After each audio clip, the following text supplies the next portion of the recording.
আমরা এই মুহূর্তে রয়েছি দুর্গাপুরের আমরাই গ্রামের ৩০০ বছরের পুরনো বাবুদের দুর্গাপুজো।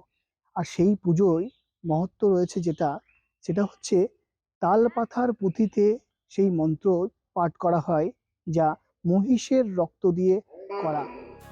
একসময় শালপিয়াল বট অশ্বত্থের জঙ্গলে ঘেরা দুর্গাপুরের প্রাচীন জনপদ আমরাই গ্রামের বাবুদের দুর্গাপুজোর সঙ্গে মিশে আছে বহু ইতিহাস।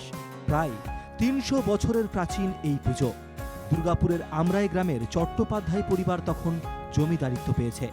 আভিজাত্য বনেদিয়ানা বজায় রাখতে সেই থেকেই শুরু দুর্গাপুজো।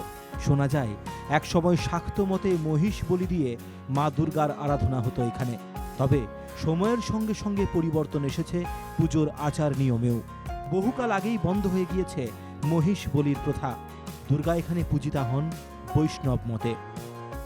আমাদের পূর্বপুরুষ হরিপ্রসাদ চট্টোপাধ্যায় এই পুজোর সূচনা করেছিল। আর পুজোর বৈশিষ্ট্য হচ্ছে আমাদের সপ্তশতী চণ্ডী ৭০০ শ্লোকী পাঠ করা হয় এবং খুব নিষ্ঠা ভরে পাঠ করা হয়, এবং আমাদের ফ্যামিলির একজন থাকে সেটা নির্ময় করার জন্য, যাতে পুরোহিতের কোনো ভুল বা ভ্রান্তি বা অমিট যেন না হয়।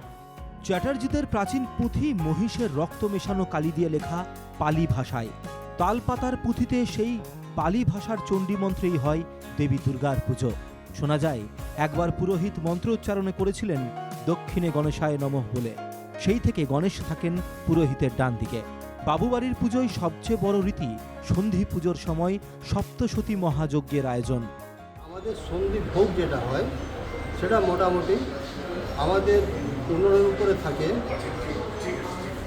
একসঙ্গে চাল, চিনি, দুধ সব দিয়ে একটা বড় উনুনের উপরে চাপিয়ে দেওয়া হয়। সেটা ২০ মিনিটের মধ্যে ওখানে রান্না হয়ে মন্দিরে চলে আসবে এবং সেটা ভোগ হবে। কারণ অষ্টমী খাওয়ানো ২৪ মিনিটে, সেই ২৪ মিনিটের মধ্যে আমাদের সব করে নিতে হবে। ওইটা হচ্ছে, এবং ওই প্রসাদটা কিন্তু চারিদিকে সব বিতরণ। কেননা এই যে আমাদের যে পুঁথিটা দেখলেন, এই পুঁথিটা পড়ার ক্ষমতা খুব কম পণ্ডিতের আছে। কেননা এটা পালি ভাষায় লেখা আছে। এই পালি ভাষা পড়া খুব কষ্টকর।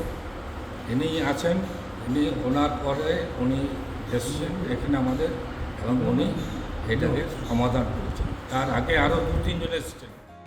জমিদার বাড়ির প্রাচীন রীতিরেওয়াজ বজায় রেখেই নিষ্ঠার সঙ্গে পুজোর আয়োজন হয় আজও। শুধুমাত্র দুর্গাপুরের মানুষ নন, আমরাই গ্রামের বাবুদের দুর্গাপুজো ঘিরে পুজোর ৪ দিন দেশ রাজ্যের নানা প্রান্তের থেকে একত্রিত হন বহু ভক্তবৃন্দ আমরাই গ্রামের দুর্গা দালানে।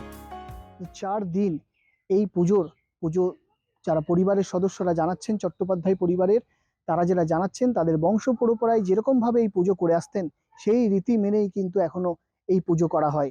দুর্গাপুর থেকে সাধন রুজের রিপোর্ট, NKTV বাংলা।